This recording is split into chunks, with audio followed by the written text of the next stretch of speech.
Hello, people. I'm back. I know it's been a while. It's been almost more than a year since I made one of these videos. So it feels really nice to be back doing this. In the meantime, everybody who engaged with the content that I put out, I'm extremely grateful. I received a lot of good suggestions as to what I should engage with next. And that's what I'm trying to do, trying to cater to some of the things that I've been asked to engage with. But I feel extremely grateful that so many people want to engage with the things that I want to talk about. And I hope that you continue to support this journey and you help. You're in some ways, you're helping me do catharsis. So thank you for that.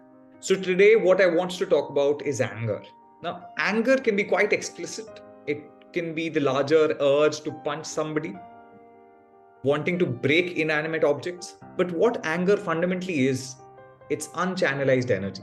Anger is a form of sadness. It is sadness that stems from the inability to act in the moment when there is a perceived injustice that happens. It is a repentance of what one could have done. And those instances of where that perceived injustice happened can be recurrent. And as those images and memories cloud your consciousness, they start to grip you. And in that moment, you start to feel angry. Of why did you let something horrible happen to yourself or to other people? And sometimes people can want you to implode, and they can provoke and fuel your anger or lambast your weakness to act in a particular moment. It is not just about one's own suffering.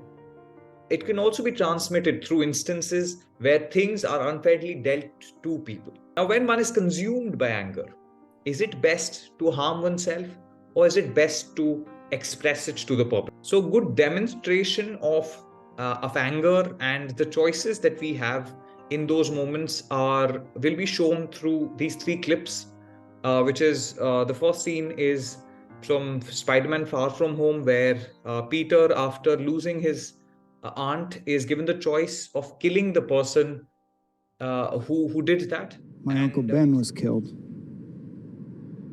It was my fault. I lost Gwen. She was my MJ. I couldn't save her. I'm never gonna be able to forgive myself for that. But I carried on, tried to keep going, try to keep being that friendly neighborhood Spider-Man, because I know that's what she would have wanted, but at some point I stopped pulling my punches. I got rageful. I got bitter. I just don't want you to end up like me. The night Ben died, I hunted down the man who I thought did it. I wanted him dead. I got what I wanted. It didn't make it better. Of course, it's best to ventilate it to the person who's perpetrated that injustice. But that's not the easiest thing to do in a professional environment. Most of us deal with anger by repressing it. Sometimes it can come out as self-harm. I'm sure you've seen instances of people banging their head, slapping themselves, punching the air, hitting their foot against objects. These are just some of the instances of very palpable forms of self-harm that we can do. Because fundamentally, when you're angry at somebody else, you're also angry at yourself. You're angry at yourself for not doing what felt like the right thing to do in that moment. It's a scene from The Dark Knight that again sort of demonstrates how corrosive anger can be.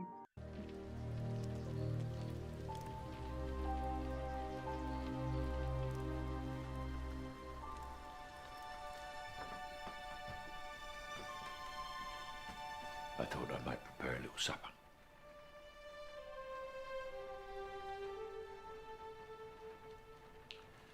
Very well.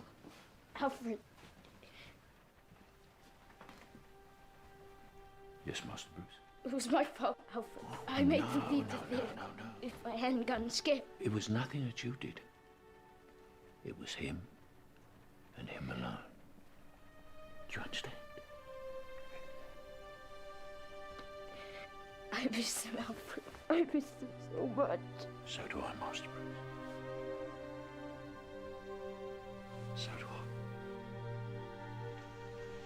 I. Do you still feel responsible for your parents' death? My anger outweighs my guilt. Come.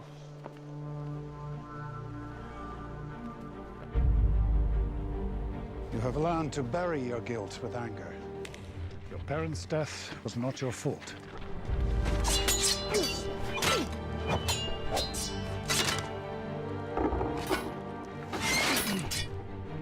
It was your father's.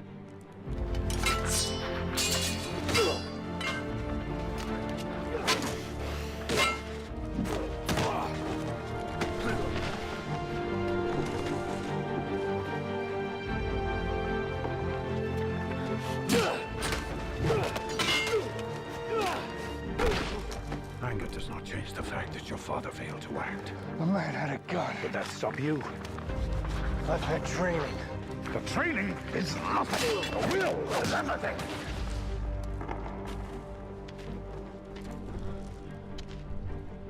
The will to act. But I know the rage that drives you. That impossible anger strangling the grief until the memory of your loved one is just poison in your veins.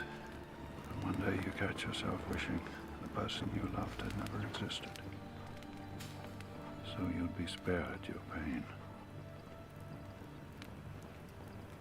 I wasn't always here in the mountains. Once I had a wife. My great love. She was taken from me.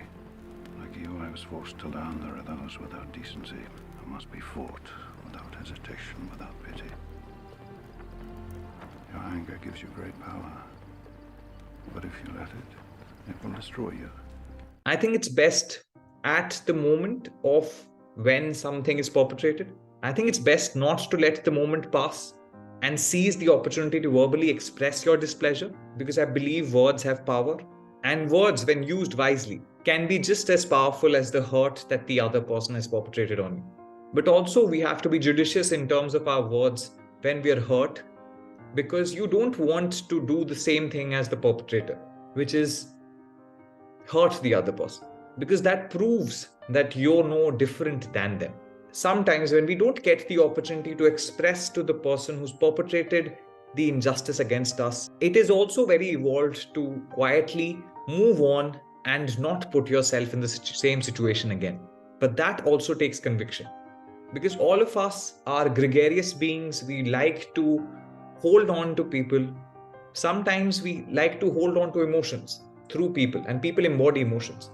What matters is how you channelize this anger, this wild, untamable emotion, into concrete action. Because there exist double standards for men and women in society. But because it can be the most natural and normal thing for a man to express his emotions through anger. But when a woman does it, she can be considered to be hysterical, unreasonable, and even emotional. You don't want to use the emotion of anger as being a situational escape clause to be unreasonable to people. In some ways, there's also a responsibility on us to stop the loop of anger and vengeance. It is important to get real. I think there's a very famous anecdote which says, hurt people hurt people. I think sometimes people can provoke reactions from you, and when you do end up acting in a manner or acting in a violent, angry manner, that you prove to them that you're no different from them. Through urging you to take vengeance and through doing that act, they're trying to prove that you're no different. And there's a difficulty in being good. And that's why not everybody is good. And your weakness can be your morality. And it can feel like no good deed goes unpunished. But I think it's the easiest thing to hit back. What takes courage is to show restraint and to show the other person that you're not like them. Trust me on this. Even if you do hit back, it's not going to feel any better or make anything different. I think what moments of injustice do to us is that they're a good eye-opener for us, because in those moments of injustice, people are showing their truest self. And it in some ways is on us fundamentally now to decide whether you want them in your life or not. Because some people can sometimes pretend to get better, but human beings don't really fundamentally change a lot. So then the judgment lies on you whether you want these people who might have perpetrated injustice against you in your life to forgive them and move on, or just quietly recede. I mean, I fundamentally believe that one has to recede in moments. It can be that sometimes what happens is that we stay in toxic relationships just because we're lonely. So it's important to find solace in oneself, to find a companion in oneself in order to get out of toxic relationships, in relationships where we've been abused, and to find good people. And I always believe that you will find good people if you have good intentions. And it's not that you have to find 100 good people. Just one good person can restore your faith in humanity. And sometimes that person can be you. So cure some ass, not kick some ass. Thank you for supporting this channel. I will see you guys in the next one.